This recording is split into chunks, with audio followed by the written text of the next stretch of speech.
Boa noite, gente, tudo bem?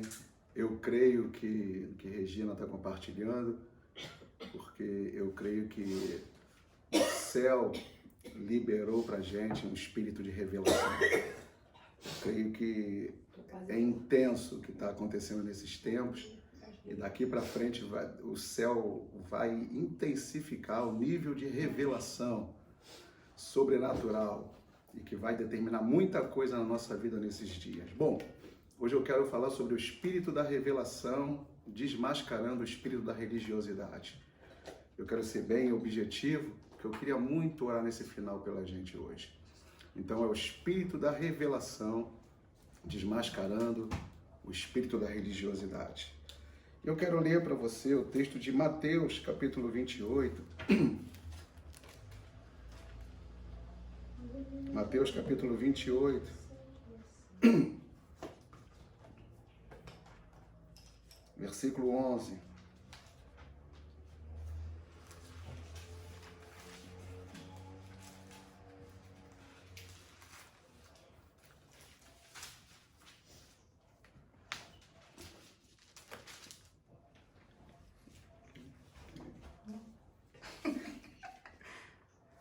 Diz assim, Mateus 28, 11. E indo elas, eis que alguns dos guardas foram à cidade e contaram aos principais sacerdotes tudo o que sucedera. Reunindo-se eles em conselho com os anciãos, deram grande soma de dinheiro aos soldados e recomendando-lhes que dissessem, vieram de noite os discípulos dele e roubaram enquanto dormíamos. Caso isso chegue ao conhecimento do governador, nós o persuadiremos e vos poremos em segurança. Eles, recebendo o dinheiro, fizeram como estavam instruídos. Esta versão divulgou entre os judeus até o dia de hoje. Que o Espírito Santo nos abençoe, ok?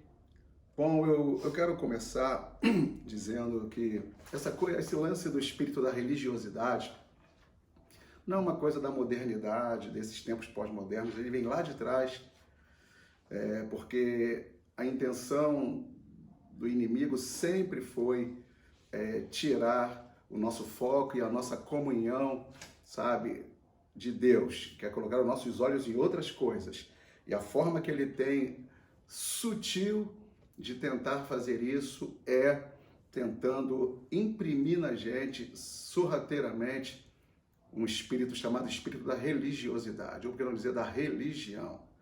E quando você vai lá no Éden, Gênesis capítulo 3, você começa a perceber que a religião começa ali, porque o homem peca e ele então vai buscar recursos humanos para tentar atenuar o erro dele, e ele então cose folhas de figueira, ele então faz uma roupa para ele, algo para se cobrir, uma cinta, e ele ali está já de alguma forma percebendo a loucura que ele fez, porque imediatamente quando ele acaba de fazer essa roupa, ele logo ouve a voz de Deus, porque Deus descia diariamente na viração do dia para falar com o homem. Era uma relação de extrema comunhão. Deus tinha prazer em descer e falar com o homem.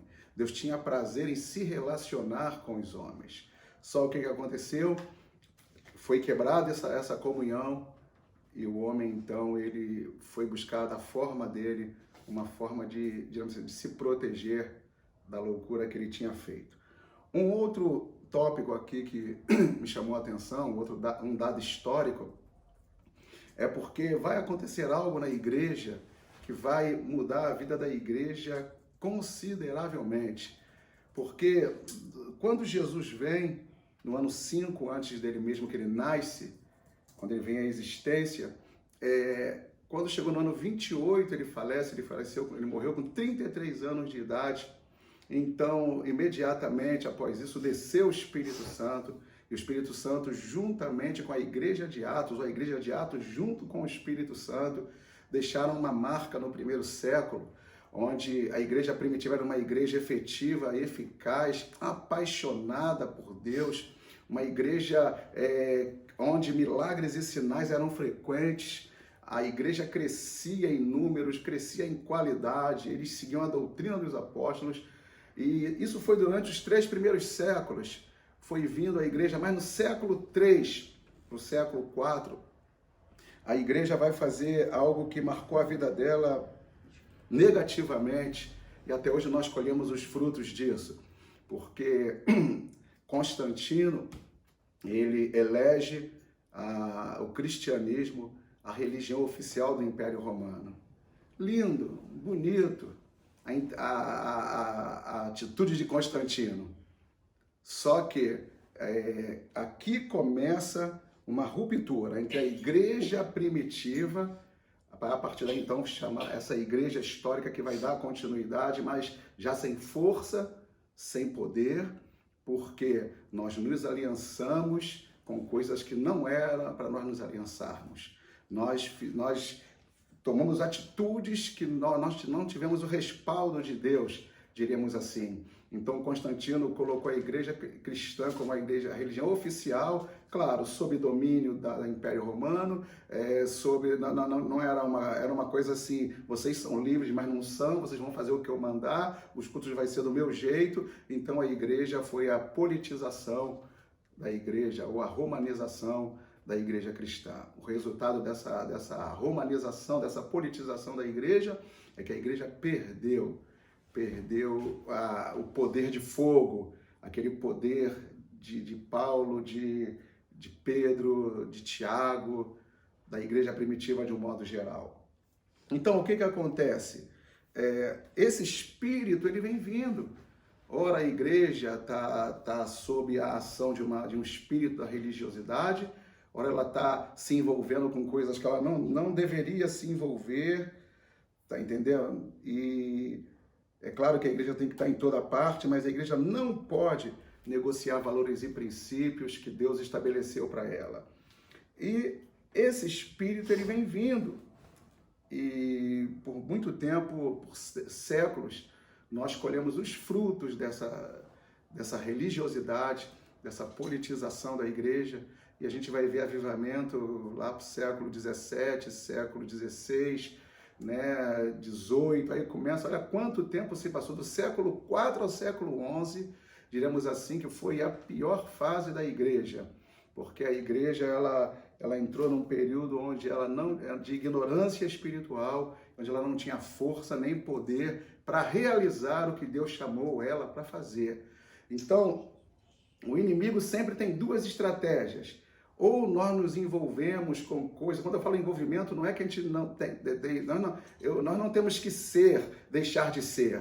Eu só acho que tudo que nós formos nos envolver daqui para frente, nós temos que nos envolver baseados nos princípios da palavra de Deus, naquilo que a palavra de Deus ensina, para que nós sejamos efetivos no nosso propósito, efetivos no nosso chamado, na nossa missão nessa terra.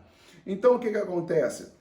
Esse texto que eu li, ele é um texto que eu vou focar agora um pouco do espírito da religiosidade, que eu quero hoje que a gente ore para ele ser desmascarado na nossa mente, no nosso coração, na nossa alma, no nosso casamento, nas nossas finanças, das nossas igrejas. E o que acontece?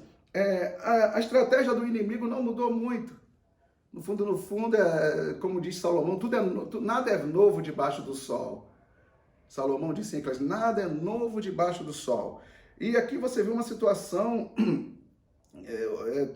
impactante, chocante, diríamos assim, no sentido a gente fica chocado de ver como que Jesus incomodou profundamente a religião daquela época, né? Eu fiz uma anotação aqui, mas eu vou chegar nela já já, mas o fato é o seguinte, Jesus, ele foi levado à morte só porque ele se levantou com ensinos contraditórios à proposta da religião da época que ele estava lá. Aliás, by the way, feche seus olhos, deixa eu orar Eu queria abençoar nosso ministério de ensino. Eu estava ali sentado, Deus mandou fazer isso. Eu quero fazer isso agora porque eu sinto que todas as áreas são estratégicas. Mas quando eu estava meditando nessa palavra hoje à tarde, eu fiquei pensando como o ensino revelado, ungido, ele tem o poder para quebrar cadeias da religião na vida das pessoas. Amém. Então eu oro agora pelo Ministério de Ensino da GPN. Amém. Eu oro para que onde as pessoas estiverem, eles sejam possuídos por um espírito de revelação. Amém. Revelação. Dá a esse ministério autoridade para ensinar como quem tem autoridade. Amém. Em nome de Jesus, eu abençoo cada um deles nessa hora. E eu quero te pedir uma coisa, Senhor. Usa esse ministério. Eu sei que você vai usar a todos, mas hoje eu te peço, usa a mesma unção que havia em Jesus para ensinar princípios, decretos. Eu quero te pedir que você libere algo do céu sobre esse ministério nessa hora, em nome de Jesus. Amém. Então, o que acontece? A religião, já no tempo de Jesus, você observa por esse texto, eu vou chamar ela de a patrocinadora da mentira. Você já viu isso? Eu já vi o pessoal patrocinar futebol, esportes olímpicos e tantas outras coisas. A Fórmula 1 tem seus patrocinadores, mas a religião, ela foi a verdadeira patrocinadora da mentira e do engano. Porque essa estrutura religiosa do tempo de Jesus, ela era terrível, porque ela não se adequou e nem quis se adequar e foi fortemente confrontada pelo Espírito de Jesus, porque Jesus ele veio muito firme nessa questão, porque Jesus sempre soube que a religião não vai trazer transformação no ser humano. Eu estava pensando uma coisa, se sabedoria resolvesse o problema da humanidade, a Grécia era campeã. Todos nós migraríamos para a Grécia, porque a Grécia sempre foi, historicamente, a capital da sabedoria. Olha, se somente dinheiro fosse o problema do ser humano, nós íamos para um país bem tranquilo, Suíça, Suécia e tantos outros, mas comprovadamente os locais, talvez, que aparentemente são mais calmos, onde tem maiores índices de suicídios. Então, somente o dinheiro não preenche o vazio do ser humano. Então, outra coisa, sabe, se a religião resolvesse o problema da humanidade, o próprio Brasil, porque o Brasil é um país com uma infinidade de religiões, ou na África, ou na Índia, e se a religião preenchesse, correríamos para lá. Mas só que Jesus vai mostrar que essas coisas não vão operar o que o ser humano precisa para viver. Então, o que acontece? Eu fiquei fazendo um cálculo aqui, porque qual era a combinação da estrutura religiosa daquele tempo. Eu fiz aqui os saduceus, eu quero falar deles porque eles têm um papel fundamental, eles têm um papel assim, na minha pregação hoje, ele tem um papel aqui para você entender essa estrutura religiosa que Jesus está desmascarando, que Jesus começou a desmascarar isso. Então, os saduceus eram uma elite religiosa de sacerdotes. Eles controlavam tudo o que acontecia no templo e tinham grande influência política. Os saduceus, porque no final das contas, você vai ver, eles cooperaram fortemente para crucificar Jesus e para matar Jesus. Eles misturavam o pensamento sacerdotal com o pensamento grego, com a sabedoria humana, com a razão. Os saduceus, então Jesus está se deparando com tudo isso. Eles só acreditavam nos 5 primeiros livros do Velho Testamento. Eles tinham autoridade, sabe? Eles acreditavam que tinham autoridade divina somente os 5 primeiros livros do Antigo Testamento. Eles acreditavam que podiam incorporar as ideias e os ideais gregos na religião. Os saduceus eram assim. Outra coisa importante, não acreditavam na ressurreição, na vida após a morte, nem em anjos. O poder político, sabe, mas com o poder político, eles, sabe, tentavam buscar, assim, a obediência a Deus. Eles eram envolvidos, a cúpula deles. O viver para eles era o aqui e agora. Se eles não creem se eles não creem na imortalidade da alma, eles não creem na ressurreição, o aqui e agora para o grego, eles eram para os saduceus, eles eram assim, tem que viver agora. O negócio é agora. Então, de repente eles veem Jesus chegando com a contraproposta de tudo que eles estão propondo, choca eles profundamente, vão ficar profundamente irados, sabe? Eles eram mais agarrados ao poder político do que à obediência a Deus, os saduceus, sabe? Quando eles perceberam que Jesus veio com os ensinamentos contrários ao que eles acreditavam, eles, que eram uma parte da estrutura religiosa, eles se levantaram e começaram a maquinar e planejar a morte, né, de Jesus. Porque o ensinamento contrário de Jesus ofendia profundamente a estrutura dos saduceus. Então eles tinham que matar Jesus, porque Jesus se tornou uma ameaça para os princípios dos saduceus. Eles tinham que ser, sabe, ele tinha que ser morto ou parado a qualquer custo. Isso é muito importante. Agora, um outro grupo de pessoas que estavam também envolvidos nessa estrutura fortemente religiosa era os fariseus. E os fariseus, eles são uma coisa também muito forte.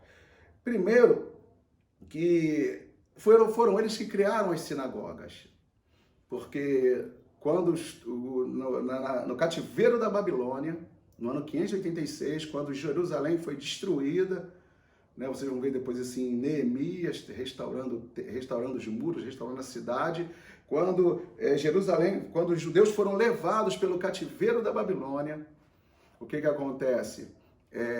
Eles não tinham mais templo, as leis cerimoniais cessaram, não tinham mais onde sacrificar, não tinham mais onde realizar as leis cerimoniais, e eles foram para o cativeiro da Babilônia. Então lá eles criaram uma espécie de um templo, entre aspas, as sinagogas, um local onde eles pudessem ler todo sábado, semanalmente, as leis que eles acreditavam, a Torá de Deus. Então eles criaram as sinagogas. Então preste atenção, um grupo até muito religioso, isso, os fariseus, muito religioso, bastante religioso. Outra coisa, se dedicavam a obedecer toda a lei. Que mal tem nisso? Aparentemente nada. Eles eram focados em obedecer a lei de Deus e interpretavam corretamente as escrituras. Uma mentalidade religiosa, eles tinham, teoricamente, tudo que a religião era um padrão de religião, era essa questão dos fariseus. Se preocupavam com a sua fé religiosa. Criam que para agradar a Deus, cada pessoa tinha que obedecer fielmente a todas as regras. A Torá tinha 630 mandamentos, mas eles fizeram questão de criar outros regulamentos, e isso se tornou, ao invés do espírito da lei, que era um espírito libertador, daquelas palavras que Moisés escreveu, que pegou lá em cima na revelação no monte, essas palavras se tornaram um fardo pesado.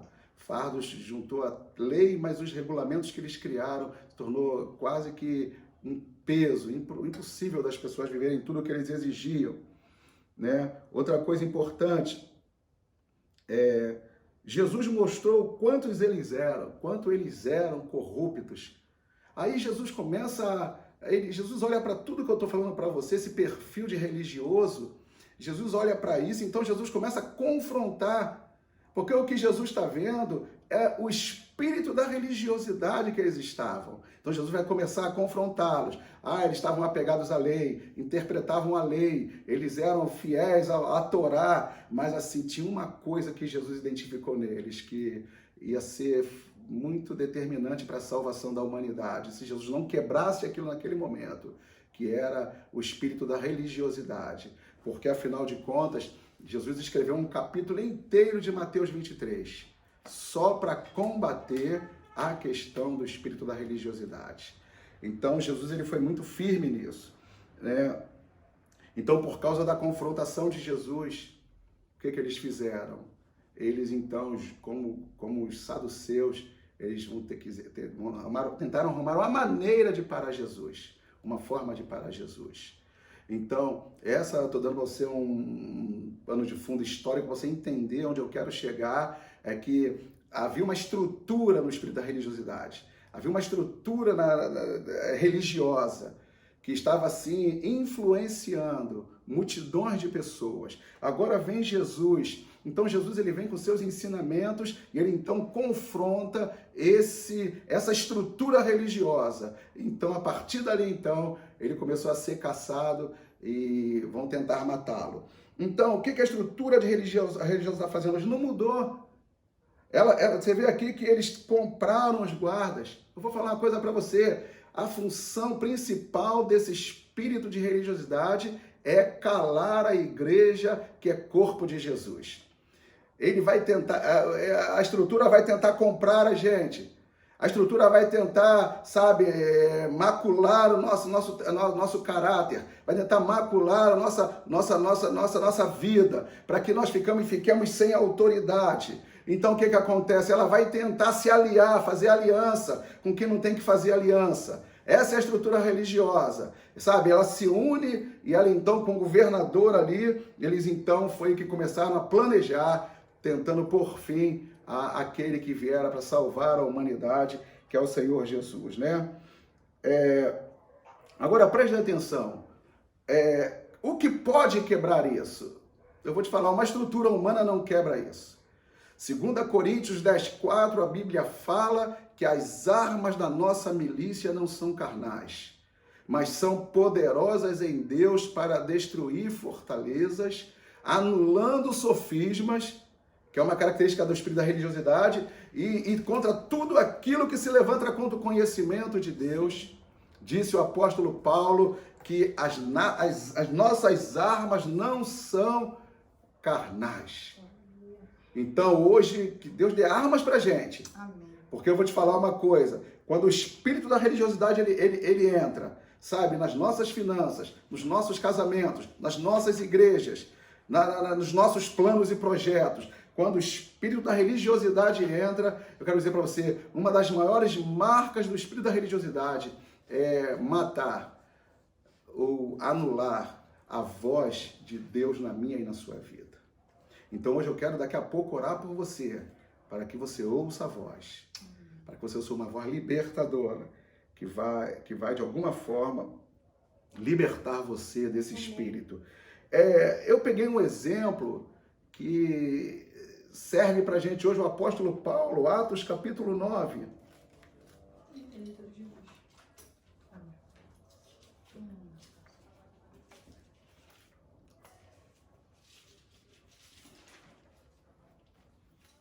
Atos capítulo 9.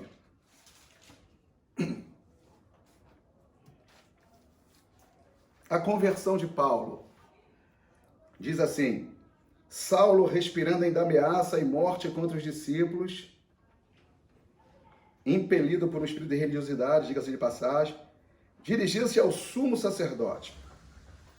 E ele pediu cartas para as sinagogas de Damasco, a fim de que, caso achasse alguns que eram do caminho, assim homens como mulheres, os levassem presos para Jerusalém. Seguindo ele estrada fora, ao aproximar-se de Damasco, subitamente uma luz do céu brilhou ao seu redor, e caindo por terra, ouviu uma voz que dizia: Saulo, Saulo, por que me persegues? Ele respondeu: Quem és tu, Senhor? E a resposta foi: Eu sou Jesus, a quem tu persegues. Deixa eu dizer uma coisa para você. Paulo era uma pessoa extremamente religiosa. Eu não vou dizer que Paulo era uma pessoa ruim. Paulo, por ignorância religiosa, Paulo foi uma pessoa que ele achava que o cristianismo era uma afronta para aquela época, para a estrutura religiosa dos judeus. Então ele olhava para os cristãos como pessoas perigosas, pessoas que iam afetar a estrutura do judaísmo, eram pessoas que tinham uma contraproposta diferente da que ele acreditava.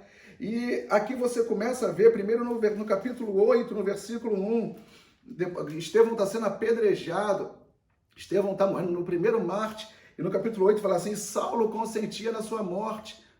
Então Saulo, se você pegar Filipenses capítulo 3, versículo 5 e 6, ele era hebreu de hebreu, ele era fariseu, ele era cidadão romano. Paulo tinha todos os pré-requisitos de um homem, tinha eloquência, era um poliglota. Você pegar o perfil de Paulo, Paulo era uma pessoa extremamente preparada, mas era uma pessoa que tinha uma mentalidade religiosa. Paulo estava com a sua mente completamente dominada por aquilo que a religião ensinava. Paulo, com toda a inteligência dele, Paulo foi um homem que ele agia sob o domínio do espírito da religiosidade. E às vezes, irmão, não é muito diferente da gente. Esse espírito da religiosidade, às vezes ele é quem determina, sabe? A quantidade de vezes que a gente vai à igreja, tipo de relacionamento que a gente vai ter com Deus, a gente vai deixando ele tomar conta. Jesus, quando fala disso, ele fala, sabe o que Jesus chama disso? Um fermento que leveda toda a massa. Sabe, quando Jesus vê a atitude religiosa dos homens, ele fala assim, sabe, vocês são como um fermento que leveda toda a massa. E vou dizer, sabe o que o fermento faz num pão? Só faz inchar. O fermento só faz inchar o pão, o fermento não tem valor nutritivo nenhum. Fermento só faz o pão ficar mais bonito, aparentemente, mas o fermento não tem valor nutritivo, a substância dele não serve para nada. E se você vai pesquisar, não tem, a não ser para inchar o pão, tornar o pão mais apresentável. E Jesus fala, sabe, o espírito da religiosidade, ele é como um fermento. Ele bota a gente aparentemente bonito. Ele põe a gente aparentemente belo. Oh, que pão bonito! Oh, que coisa linda! Oh, que coisa maravilhosa! Oh, que pão gostoso! Mas sabe, não tem valor nenhum nutritivo. Assim é o espírito da religiosidade. Jesus falou para esses homens, ele falou, o ensino de vocês é como o fermento.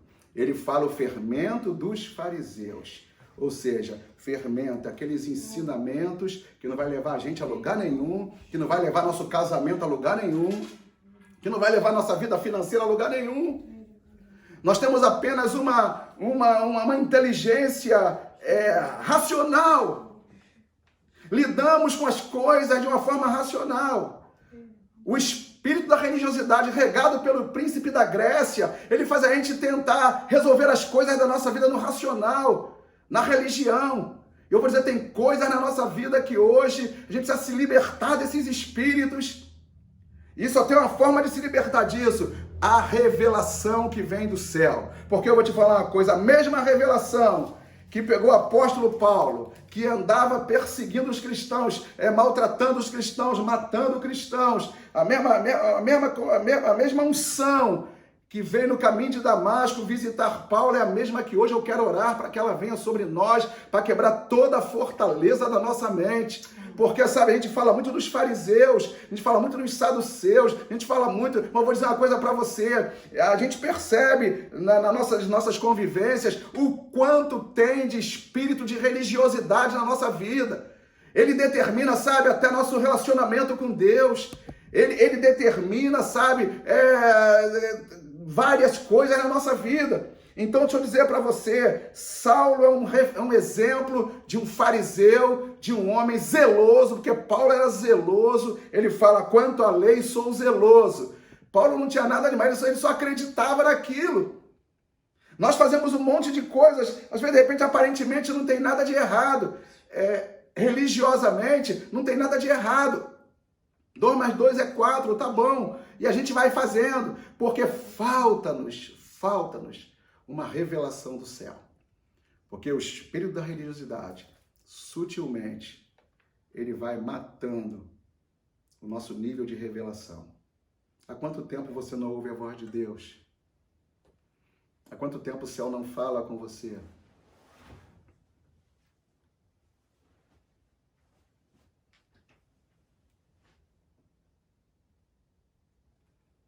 Quem é que está determinando o ritmo da nossa vida? O curso da nossa vida? As decisões da nossa vida? Diz a Bíblia que Deus pega esse fariseu extremamente preparado e se revela a ele no caminho de Damasco. E diz que veio uma voz do céu e falou: Saulo, Saulo, por que me persegues? Aleluia. E ele fala: quem és tu, Senhor? Voz libertadora. Quem és tu, Senhor? Ele falou: eu sou Jesus, a quem você persegue. Sabe, irmãos, quantas vezes a gente faz coisas que às vezes afrontam o próprio Jesus. Quantas das vezes da religiosidade ele faz nós fazermos coisas que não estão até de acordo com a lei ou com as outras coisas, mas não é o que Deus tem pra gente. Quando a revelação vem, você se submete. Quando a revelação vem, você deixa ela te guiar. Quando a revelação do céu vem, ela é quem vai determinar as coisas da tua vida. Você vai dizer não, mas se ela dizer sim, você vai dizer sim. Sabe, quando a revelação vem, quando a revelação vem, você fala assim: eu quero fazer isso, eu vou fazer. Mas quando a revelação vem, você fala: eu não quero, você não vai querer. Sabe, quando você está se guiando, se auto-guiando, você faz tantos planos, Deus fala assim: eu quero isso aqui para você, então você vai fazer o que Ele quer. Falta-nos hoje, em pleno século 21, a revelação do céu para a nossa vida. O que nos falta hoje é revelação. Não uma revelação qualquer, uma revelação do céu. Porque, sabe, Deus ainda está falando, Deus fala ainda hoje. Eu gosto lá na inauguração do templo de Salomão, que o fogo, prepararam o sacrifício, o fogo desce do céu e ouve uma voz, uma voz que fala assim: agora estarão atentos os meus ouvidos à oração que se fizer neste lugar. Aleluia. Isaías fala, sabe, que a mão do Senhor não está encolhida para que não nos possa salvar, nem surdos seus ouvidos para que não possa nos ouvir. Então, a Bíblia mostra um Deus pessoal, um Deus que fala, um Deus, sabe, que Ele está pronto para trazer uma resposta para a tua vida. Hoje eu quero, em nome de Jesus, declarar, sabe, deixa o Espírito Santo governar a tua vida. Deixa o Espírito Santo governar o seu destino. Deixa o Espírito Santo governar seu casamento. Deixa o Espírito Santo governar sua vida financeira. Deixa o Espírito Santo fazer o que Ele quiser na tua vida. Eu te garanto uma coisa: os resultados vão ser tremendos. Vão ser poderosos. E eu quero terminar dizendo para você hoje isso, sabe?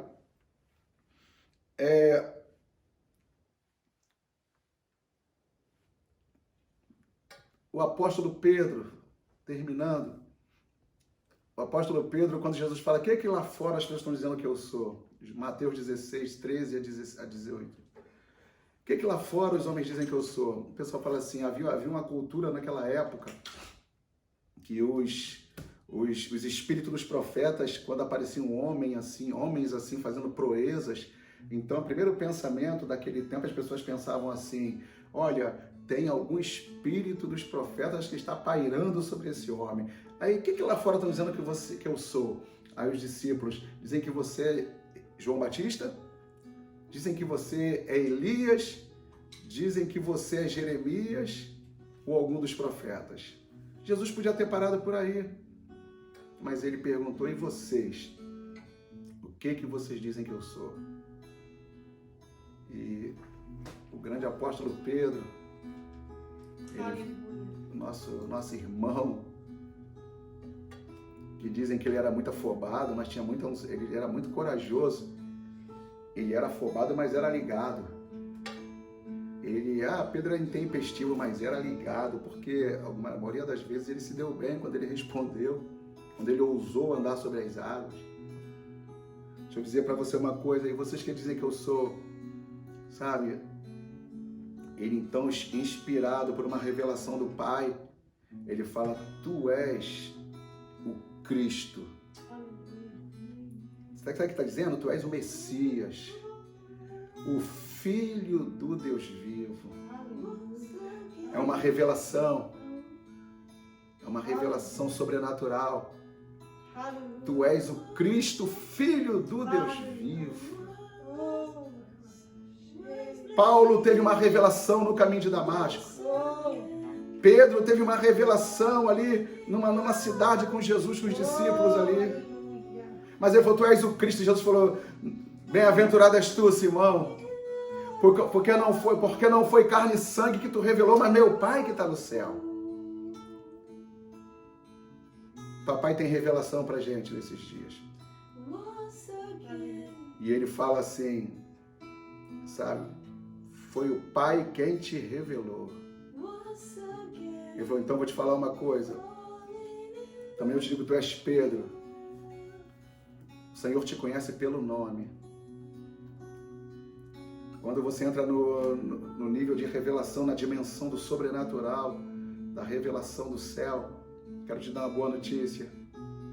O Pai te conhece. Ele te chama pelo nome. Ele sabe quem você é. Não é alguém estranho que está entrando. Quando você entra na presença dele, ele olha para você e fala, tu és Gerson, tu és Regina, tu és Beatriz, tu és Isabela, tu és Mara, tu és Pedro, tu és João. Porque Deus, ele trabalha com relacionamentos pessoais. Deus não trata a gente, na maioria das vezes, como a gente trata ele. Deus tem prazer em se relacionar com a gente. E ele falou, te digo que tu és Pedro, e sobre esta pedra edificarei a minha igreja, e as portas do inferno não prevalecerão contra ela. Você tem noção da revelação que Pedro teve e do que isso gerou para a igreja de Jesus nessa terra? Gerou uma promessa verdadeira. Ele falou, tu és Pedro sobre esta pedra, né? Porque Pedro no grego, não sei muito, é Petros. Então Pedro é fragmento de pedra. Quando Jesus fala Pedro, Petros, sobre essa pedra que sou eu, que é Petra, edificarei a minha igreja, e as portas do inferno não prevalecerão contra ela. Quero dizer para você, uma revelação pode ativar tantas coisas na tua vida. Uma revelação, uma simples revelação, pode trazer uma ativação na tua vida que você não tem dimensão até onde você vai e onde você vai parar. Eu sei que a igreja recebeu essa promessa. As portas do inferno não prevalecerão contra a minha igreja. E não vão prevalecer mesmo. Você pode agora estar debaixo de pressão, de pressão espiritual, pressão emocional, seja o que for. Há um decreto para você. As portas do inferno não vão prevalecer contra você. Amém. Sabe, eu quero te dizer, entre nesse nível de revelação. Eu quero orar por você, para que você entenda que você foi chamado para se mover no sobrenatural, para andar no sobrenatural. Eu poderia passar aqui horas, a noite toda contando, quando eu descobri essa chave para a minha vida. Se mover no sobrenatural, andar por revelação, é uma chave. Sabe, você vai entender logo que quem governa é Ele. Quem dirige você é Ele, quem guia você é Ele. Eu vou te dar uma boa notícia, se você fizer o que Ele te revelar. E eu te garanto uma coisa, e essa palavra te garante. Bem-aventurados são aqueles que ouvem minha palavra e as guardam. Quero dizer para você isso. Se você fizer o que a palavra de Deus para você fazer, se você se mover debaixo do sobrenatural, eu quero dizer para você, você se prepare, porque você vai experimentar as melhores coisas da tua vida. Sabe, eu quero profetizar em nome de Jesus, que Deus vai se revelar a você de uma maneira muito especial nesses dias que vão passar. Tudo tem um começo, tem um final. Mas eu quero declarar o que Ele fez com Paulo, Ele vai fazer com você. Esse espírito de revelação, ele está pronto aqui hoje para quebrar as cadeias do espírito da religiosidade na tua vida. Esse espírito da revelação, sabe, ele está pronto para libertar a tua mente, para libertar a tua alma, fazer você viver o propósito que ele tem para a sua vida. Sabe, eu quero declarar para você Vamos orar ao Senhor e pedir a Deus que quebre toda a estrutura dentro de nós. Esse espírito da religiosidade, sabe? Porque o que Jesus fez foi desmascarar. E quando Jesus começou a desmascarar esse espírito, desmascarou com os fariseus, desmascarou com os saduceus, desmascarou com os escribas, ele foi desmascarando, ele foi mostrando, sabe, a ação nefasta desse espírito da religiosidade. Mas eu quero dizer para você, a religião o matou. Mas eu quero dizer para você hoje, não aceite nada que a religião possa te propor. Não negocie nem 1 milímetro com o espírito da religiosidade. Porque eu vou te falar, a igreja de Jesus, ela foi chamada para operar no poder do Espírito Santo. Paulo disse, a cada dia eu morro. Paulo disse, os desafios eram diários e constantes. Mas Paulo também tinha uma convicção muito grande quando ele fala em Romanos 8:31, sabe, que se Deus é por nós, quem será contra nós? Então eu quero orar por você. Hoje eu queria te pedir de verdade, onde você estiver, eu quero orar para que esse espírito seja anulado na tua vida hoje. Você pode falar assim, mas eu estou cheio de planos. Submeta ao governo do Espírito Santo. Vamos submeter hoje teu casamento. De repente você vai querer, não aguento mais. Deus vai falar, eu quero você casado, eu quero você casada. De repente Deus vai falar com você, sabe, é isso que eu quero para a tua vida, porque a revelação traz algo que está no coração de Deus, que só o Espírito Santo pode ir lá, arrancar e trazer para você o que você precisa. Então hoje eu quero dizer para você, vamos orar, feche seus olhos, não se aliance com nada que Deus não queira que você se aliance.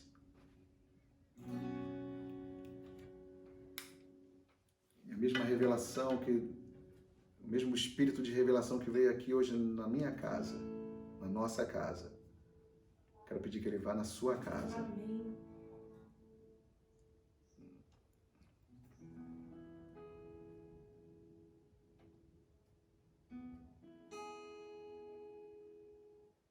Essa voz tem poder para quebrar a ação desse espírito na minha mente, na tua mente, na nossa mente.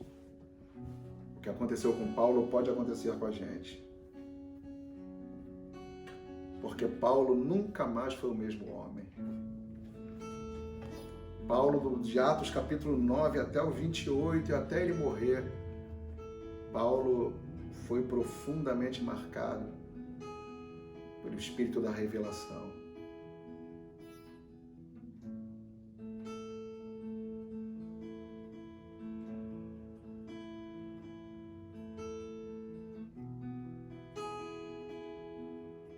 Pai, nós oramos agora. Eu oro agora para que o espírito da revelação venha.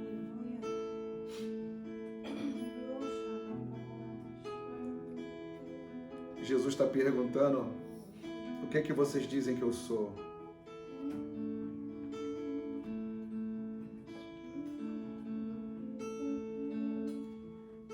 Ele quer ser nesse dia mais do que um abençoador para você. Ele quer ser mais do que um garçom para mim e para você. Nós oramos a Ti, Pai. Ô Espírito Santo, quebra toda a cadeia. Quebra toda a cadeia agora. Vai quebrando agora toda a cadeia da nossa mente. Toda a estrutura religiosa dentro de nós. Você está chamando a gente para mais. Você está chamando a gente para uma vida mais profunda.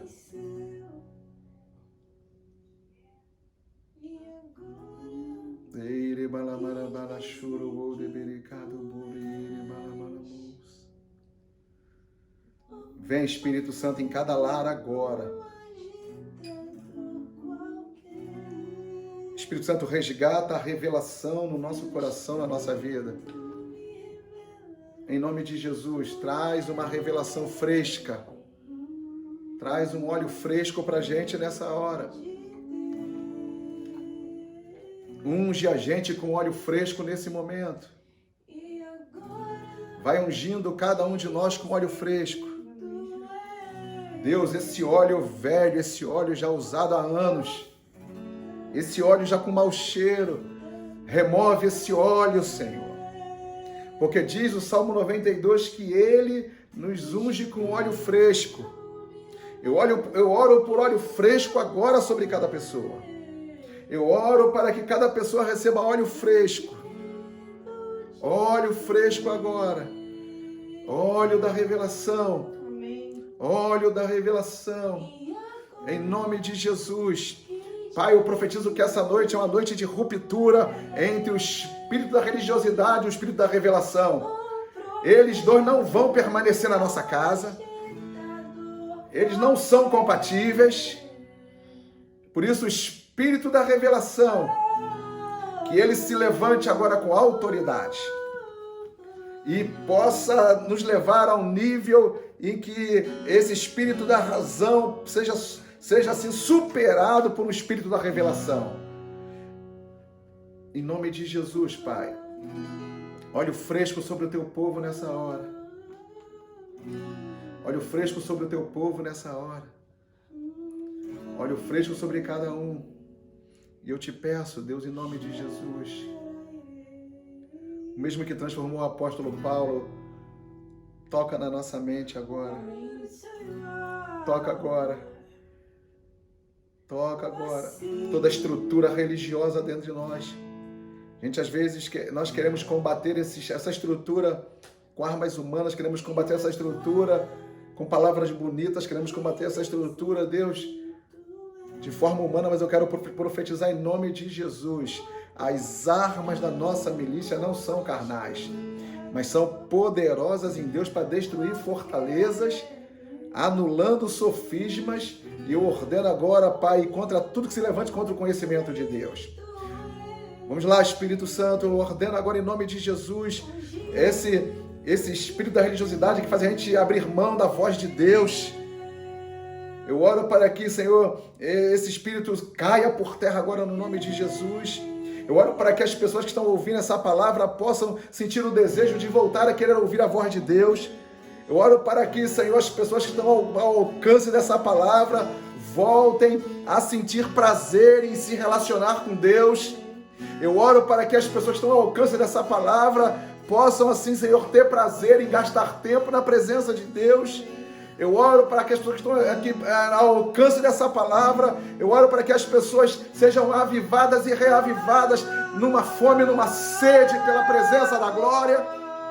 Eu oro agora em nome de Jesus, joga por terra toda frieza espiritual, provocada pelo espírito da religiosidade, toda frieza espiritual, essa aparência de beleza, a religião é bela, eu leio a Bíblia toda, ótimo, toda essa aparência, eu ordeno que o mesmo Espírito que inspirou Jesus e ungiu Jesus para combater os atores da religião, eu ordeno, Senhor, que no nome de Jesus, eu oro para que haja um avivamento no nosso interior. Arranca da gente, Senhor. Porque, Senhor, todo ornamento que está bonito por fora, mas feio por dentro, arranca de nós. Purifica o nosso interior. Limpa o nosso interior. Deus, nós queremos, até o final dessa pandemia, sairmos melhores do que como nós entramos. Em nome de Jesus, Espírito Santo de Deus, você inspirou Jesus para combater. O crime dele foi combater a religiosidade daqueles homens. O crime dele foi, Senhor, confrontar, Senhor, os atores daquela época, que falavam e não viviam, que ensinavam e não viviam. Eu ordeno em nome de Jesus agora, sacode a nossa vida, sacode cada pessoa nessa noite, nos quatro cantos dessa terra, sacode, mas traz a tua igreja, Senhor, para a busca da tua presença, em nome de Jesus. Aqueles que já estão aqui, já estão nessa noite acomodados na religião, eu ordeno para que o Senhor chacoalhe, mexa, mude, mas eu quero profetizar que essas pessoas sejam atingidas violentamente pelo Espírito da revelação. Oro para que essas pessoas sejam agora tocadas de uma maneira muito sobrenatural. Eu oro para que, Senhor, eu profetizo como um profeta, eu declaro, esse espírito da religiosidade, ele não vai permanecer na nossa vida. Ele não vai permanecer na nossa vida. Eu quero profetizar, muda nossas perspectivas, muda nossa mente, muda nossa alma, mas eu oro agora, Deus, eu quero te pedir, nós não queremos fazer como Adão, utilizarmos recursos humanos para resolvermos nossos problemas só com recursos humanos. Eu oro para que, Senhor, o Senhor venha do céu, traga uma revelação para a gente e que a gente possa se mover nessa revelação. Eu ordeno em nome de Jesus, Pai, que o mesmo Cristo que confrontou a estrutura religiosa é o mesmo que habita na gente hoje. O mesmo Jesus que confrontou toda aquela estrutura religiosa é o mesmo que está conosco em pleno século XXI. Eu quero profetizar em nome de Jesus que o teu povo se volte para ti. O teu povo volte para ti. Em nome de Jesus. Ok.